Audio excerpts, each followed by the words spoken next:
We realized we made some sort of a calm album somehow, and at some point we were just like, okay, let's rave a little bit, and we had a bit of vodka.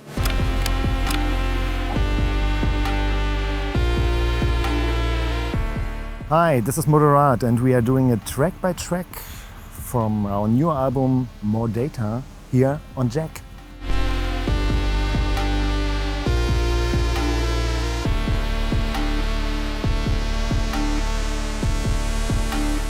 Funny enough, Fastlane is the first track on the album, and it was also the first track we finished after the long break.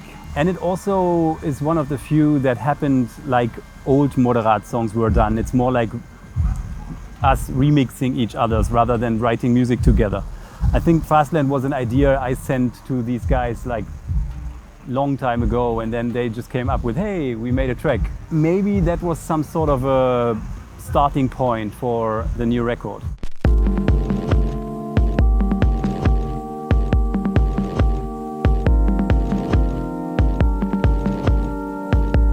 Yeah, I heard this one a few times. Easy Prey is a song I started in my studio. Usually we start writing music in separated studios, and then at some point we take all the stuff and like meet up and start producing it. This one was also kind of an early one. I started it just with some chords and a vocal, and it was a shitty iPhone recording. It's just basically about the struggle if you're willing to start a relationship with someone that you're giving up some of yourself, a bit of yourself, and there's always a balance, and sometimes maybe it's out of balance, and then you got a problem. Together we finished the song, but it's not just let's go in the studio and finish the song. Every song has a long processing. Bit by bit it comes together, and you need the right moment to have the right idea. So usually nowadays, since you can recall everything, you just load a project, you work on songs for like 6 months, and then at some point they are done.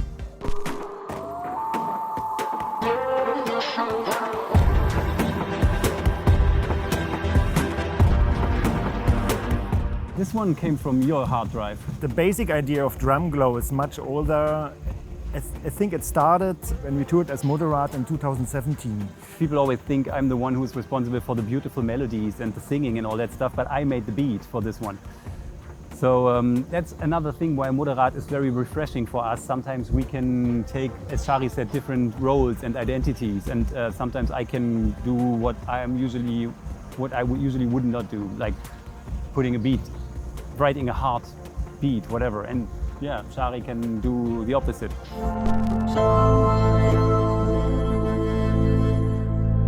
Please again.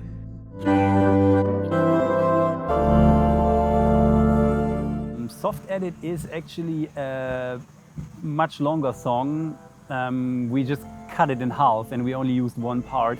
It happens quite often that during the selection of the final songs that will end up on an album and the sequencing, you realize that some things just don't really fit. And then we learned that sometimes it's cool to just be very radical and do things you would never allow yourself during production, because during production everything is very precious. And you can't even turn like a volume down and up without asking the others. And we are very crazy about that. We are also paranoid. We think that maybe Szary changes something while I'm not in the room. I fight the past to be erased. I take a walk right down your throat. I look ahead.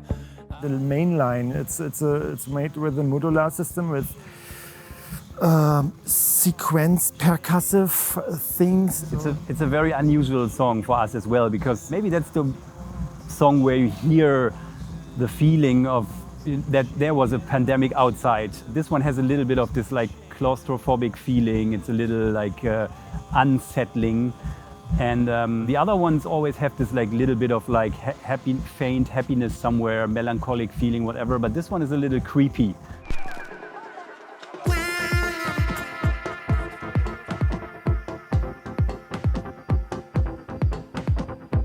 Neon Rats comes from the basement. Typically Radioactive.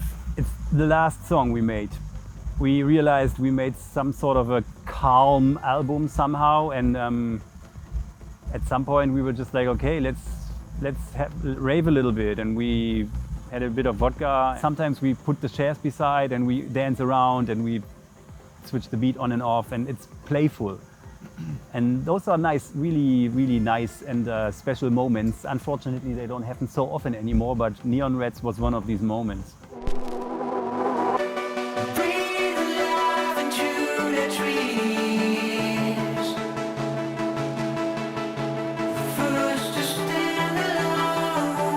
Yeah, that one originated also in my studio, and it was a modular session that inspired me to sing right away. And I kept those vocals, I think, because sometimes the first ones are just the best. My wife, she helped me writing lyrics. She's a screenwriter.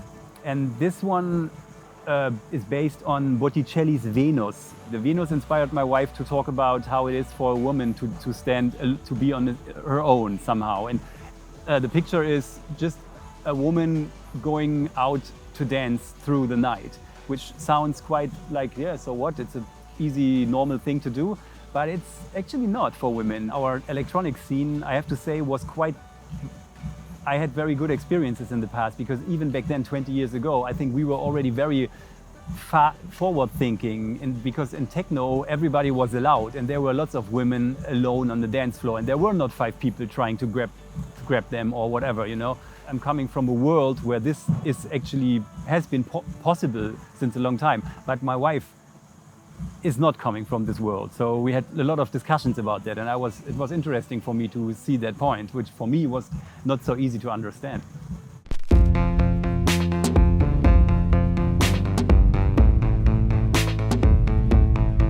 Actually, the song Number is also one of the songs which came very late in the production period, and what you hear is a cycle. You know, you have a drum cycle and a sequence cycle, which is in the original draft much longer.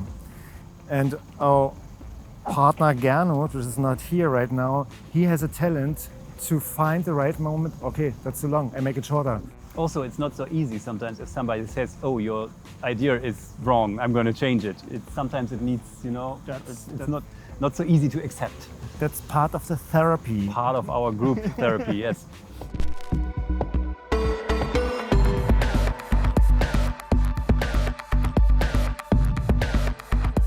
Well, Doom Hype is also one of the early songs, and maybe that's why I can't even really remember any remarkable thing about it.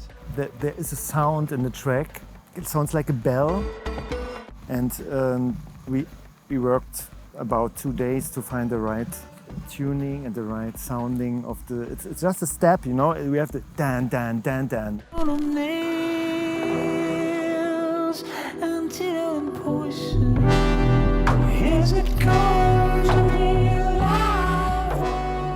Copy Copy is another song that still has the first vocal take.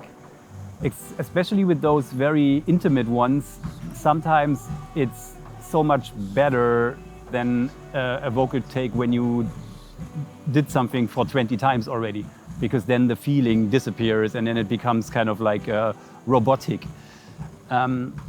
So I made this one in my studio as well, just a few chords. I started singing this, and this one originated from a painting from Francis Bacon, because he, and I could really relate to that, he got really obsessed with a painting by Velázquez from like hundreds and hundreds years ago, and Velázquez was painting a portrait of a pope.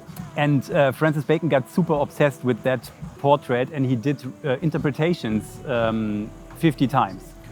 And it ended up being maybe his most famous or best work, but I can only imagine that it was not only fun to do that, to follow that way and do something for 50 times until you think it's done, or maybe you just give up on it and it's never done. And that's the question, you know, in that song. It's really about, if you repeat things over and over again, does it lead to perception or madness? And I still don't have an answer.